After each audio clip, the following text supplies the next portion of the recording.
చంద్రబాబు సభలకు జనాలు రాకపోతే అది ఎవరు తప్పు? ఐఏఎస్ఎల్ది తప్పు అవుతుందా?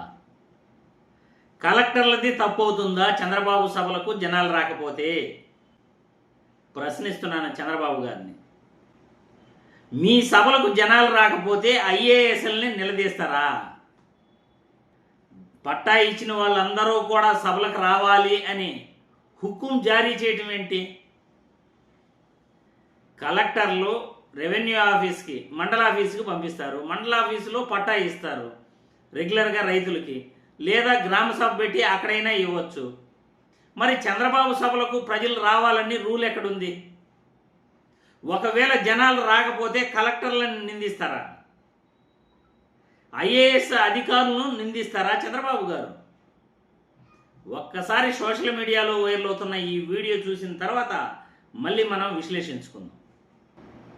అక్కడ ఐఏఎస్ ఆఫీసర్ని 900 ఇక్కడ లేరే సార్, మొత్తం ఈకేవైసీ అయింది 900 మందికి సార్. సరిగా ఇక్కడ లేరు అంటున్నాను. వాళ్ళందరినీ తీసుకొచ్చే బాధ్యత నీది. ఒకసారి వాళ్ళకు పట్టా ఇస్తే మీరు రమ్మన్నప్పుడు వాళ్ళు కూడా ఇక్కడ ఉండాలి. అది నీ లోపమో వాళ్ళ లోపమో నాకు అర్థం కాలేదు. ఇక్కడ ఐఏఎస్ ఆఫీసర్ని ముఠా మేస్త్రి కనుక నీ ముఠాలో జనవందర ఏరియా అని అడిగినట్టుగా ఈ 900 అందరూ ఎట్టిపోయారు, ఇది నీ లోపమా వాళ్ళ లోపమా అని అంటారు. అక్కడ లోపం అనేది ఎక్కడుంది అసలు? మీ సభకు ఎందుకు రావాలా జనం? మీ సభకు రాలేదని జనాన్ని తప్పు పడతా మాట్లాడటం ఒకటి, చివరికి ఐఏఎస్ని ముఠా మేస్త్రిని చేసేశారు. జనం మీ సభకు రావట్లేదు కాబట్టి జనాన్ని నిందించే పరిస్థితికి వచ్చారు.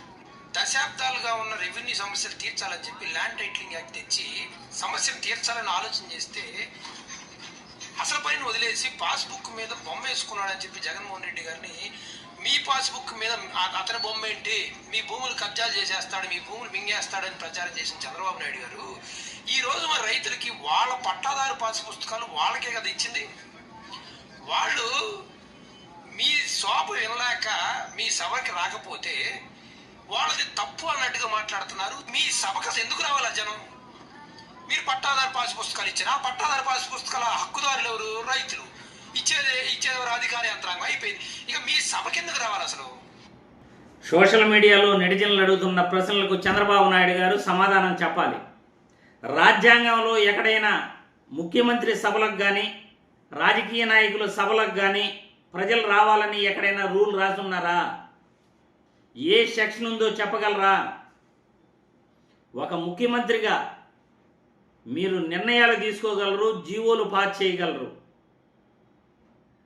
కానీ ఆ జీవోలను ఇంప్లిమెంటేషన్ చేయాల్సింది జిల్లా కలెక్టర్లు, ఆయా జిల్లాల్లో, ఆయా మండలాలలో మండల రెవెన్యూ ఆఫీసర్లు, ఆయా ఊర్లలో విలేజ్ అసిస్టెంట్ ఆఫీసర్లు, విఆర్ఓలు. వీళ్ళు ఈ రెవెన్యూ సిబ్బంది పరిపాలనను వాళ్ళు ముందుకు తీసుకెళ్తారు. మీరు ఏదైతే జీవోలు ఇచ్చినా కానీ, మీరు ఏదైతే నిర్ణయాలు తీసుకున్నా కానీ వాటిని ఇంప్లిమెంటేషన్ చేయాల్సిన బాధ్యత వాళ్ళది. ఇక ప్రజలు ఎందుకు మీ సభలకు రావాలి? ప్రజలు రాకపోతే ఐఏఎస్ అధికారులను నిందిస్తారా? కలెక్టర్లను నిందిస్తారా? అసలు కలెక్టర్లకు అసలు వాల్యూ లేకుండా పోయింది. ఏమయ్యా, అధికారులు ఇప్పటికైనా మొద్దు నిద్రపోకుండా ప్రశ్నించడం నేర్చుకోండి. యూనిటీగా ఉండండి. అధికారులందరూ కూడా యూనిటీగా ఉండండి. అందరూ కలిసికట్టుగా ఏదైనా ఇటువంటి నిర్ణయాలు రాజకీయ నాయకులు చేసినప్పుడు ఖచ్చితంగా మీరు తిరగబడండి.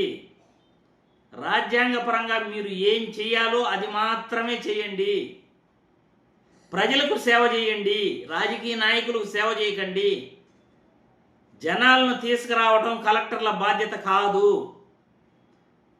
రాజకీయ నాయకుల సభలకు జనాలను తీసుకురావటం మీ బాధ్యత కానే కాదు. అది ముఖ్యమంత్రి అయినా సరే, ప్రధానమంత్రి అయినా సరే, వాళ్ళ సభలకు జనాలు రావాల్సిన అవసరం లేదు. మీరు ఎప్పుడైతే అధికారులు కలిసికట్టుగా ఉండరో రాజకీయ నాయకులు ఇలా గేమ్స్ ఆడుతుంటారు మీతో. కాబట్టి అధికారులు ప్రజలకు సేవ చేయాలని మీ మనసులో దృఢ సంకల్పం చేసుకోండి. ప్రజల పట్ల మీ విధేయత చూపండి, అంతేగాని రాజకీయ నాయకుల పట్ల మీరు విధేయత చూపనవసరం లేదు. వాళ్ళు చట్టాలు చేస్తారు చట్టసభల్లో, అవి ఇంప్లిమెంటేషన్ చేయాల్సిన బాధ్యత మీదే.